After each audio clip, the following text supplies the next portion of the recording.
யானைமுகன்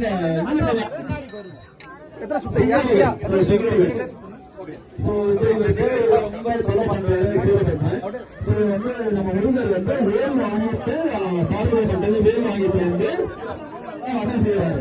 கடைசி ஒரு ஹைலைட் லாஸ்டா சொல்றேன்.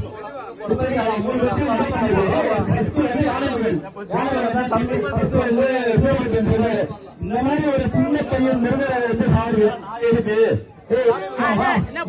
அப்படின்னு அனுப்புறாரு. பாருங்க என்ன இருக்குதுன்னு.